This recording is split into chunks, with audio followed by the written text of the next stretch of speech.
I don't know if you guys are already aware of this, but Australia is set to ban social media for kids under the age of 16, including YouTube. But the one thing they won't actually ban, by the way, happens to be the pornography websites, Pornhub, you name it. So kids under the age of 16 are still able to access that. So it just shows me that really they don't have any of your kids' protection at heart. They have no interest in that. It's not really about protecting kids' minds, this social media ban, albeit they want a virtue signal and make it look like that is the case. But really, your kids are allowed to go on League of Legends. They're able to go on Discord. They're still able to do countless things that you would actually consider is quite harming and quite dangerous for a child's brain. But no, we're going to still ban Snapchat, Facebook, Instagram, TikTok, and now YouTube, because YouTube is supposedly worse than Discord. Have you seen any of the comments in Discord, by the way? A hell of a lot more bullying goes on in Discord, I'll have you know,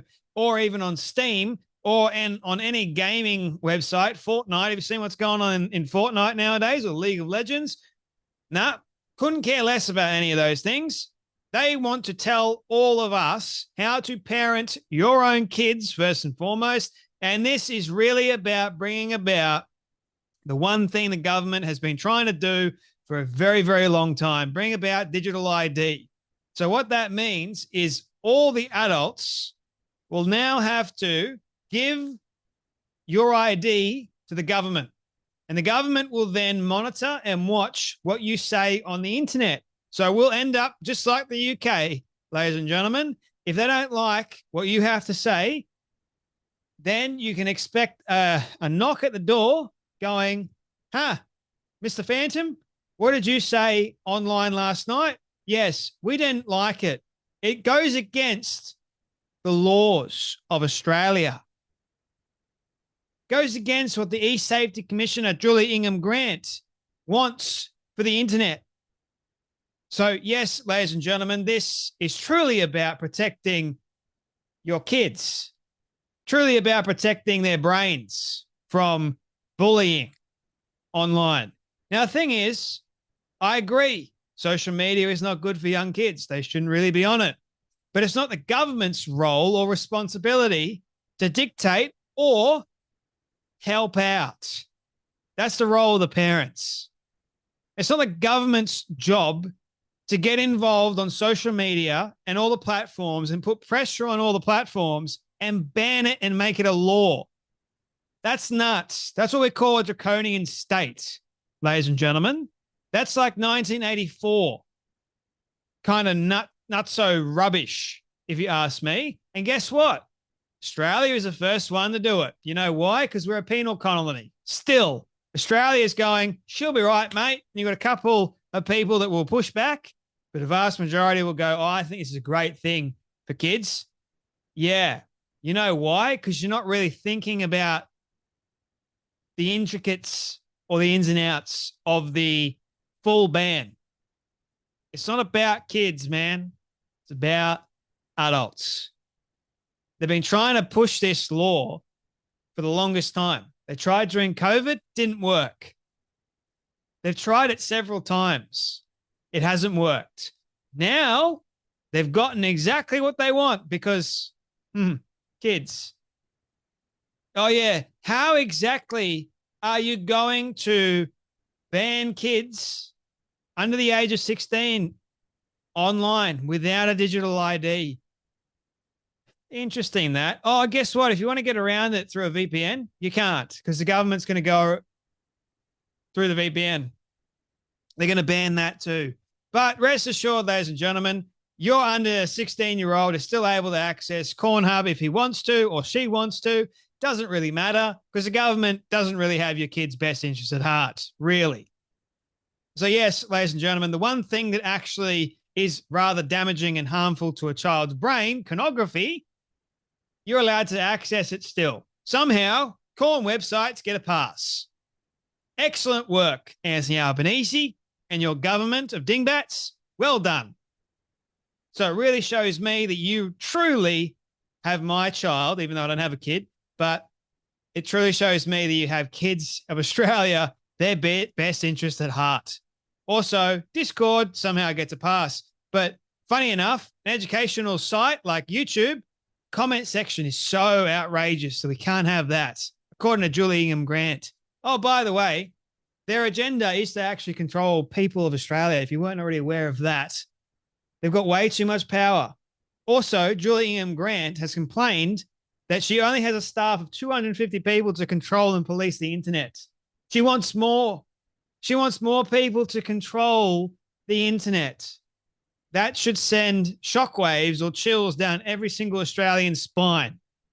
You won't be able to go online these days, say anything, because if you say one thing the government disagrees about, see you later. We saw it all throughout COVID, right? We're seeing it over in the UK currently, right?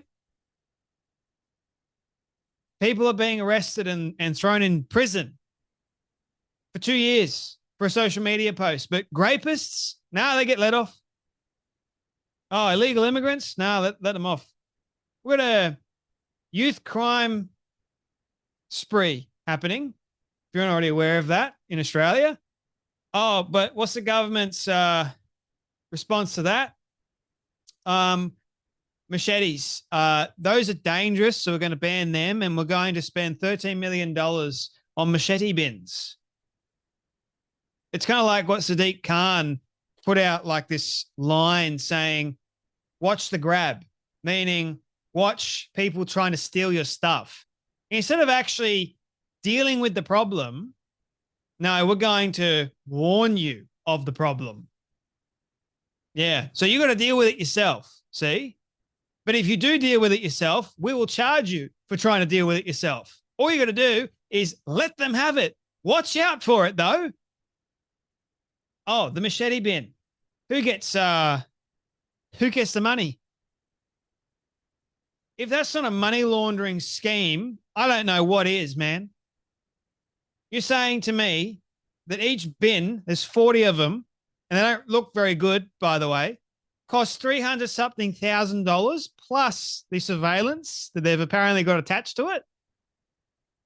Is that what you're telling me? How nuts is that? So not only do they want to control the internet, which is their first and foremost priority, they haven't told us how they're going to do it yet. Oh, that's to be decided. Guaranteed. They're just going to wait a little bit, then spill the beans about what's really going to happen. Here we go. Digital ID, ladies and gentlemen. Not only that, you've got the dingbats that don't know how to actually solve crime. Oh, it's too expensive. But you know what? We'll spend $13 million on the machete bin and then ask people to willingly give up their machetes. We're giving you guys a grace period, just like the internet. You guys have got till December to sort out your own stuff. Here is the Karen, the East Safety Commissioner, Julie Ingham Grant, talking about how, well, she's not happy about her so-called powers. She wants more. She's nuts. She's lost the plot. So, I mean, your frustration with this is clear and understandable. What happens when these bigger tech companies just don't answer some of these questions, aren't doing what they should? What are the consequences? What powers do you have here? Well, we now have some new powers around codes and standards, and with the passage in November of the Social Media Minimum Age Bill means that codes and standards violations, I can fine these companies up to $49.5 million for violations. So we've just put together an enforcement task force and are looking at the platforms that we are going to target. But, you know, this is not just, we'll end up playing a game of whack-a-mole. We're just one small country with a relatively small regulator. If you look at Ofcom, which is the UK sister regulator of ours, they just set up their Online Safety Act in 2023 and already have double the staff. So they've got about 500 people to our 250. So to take on not only this many powerful companies, but if you think of the, you know, broader universe of websites and dating sites and gaming platforms and wily perpetrators, we really need a lot more global regulatory coherence and partnership to tackle this. Yeah. Oh, we'll put together a task force, ladies and gentlemen, an online task force that we're going to look at the platforms we're going to target.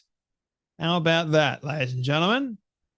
Yes, we can find companies that aren't in compliance with what I want and with the law that has been passed that I wanted in the first place. We get to fine them $49 million, upwards of that amount. So it's up to my discretion how much I want to fleece from all these companies that haven't followed the law. How about that, ladies and gentlemen? Do you feel safe knowing that Julian Grant has a task force trying to protect and control the internet of supposed bullies and trolls? Yes, interesting that. So if a pro-Palestinian nutjob online yells out some obscenity, are you going to go after them or are you going to let them off? But if, say, for example, myself or someone else says something that is actually the truth, you're going to police me? You're going to go after someone that is actually talking the truth? Oh, I know. It's because I'm not woke. And the virtue signaling from the pro-Palestinian nutjob is just another woke, nonsensical, ideological thing. So that gets a pass. And all the suffering in Gaza. You know what? It ain't good, man. It ain't good at all. And Australia, well done. Once again, you're proving to the world that we are truly a laughing stock. Come to Australia, man. It's land of free speech. Sure. Nah. Good luck with that one. Anyway, that's enough from me, but you guys take care, be blessed, and I'll see you all in the next video.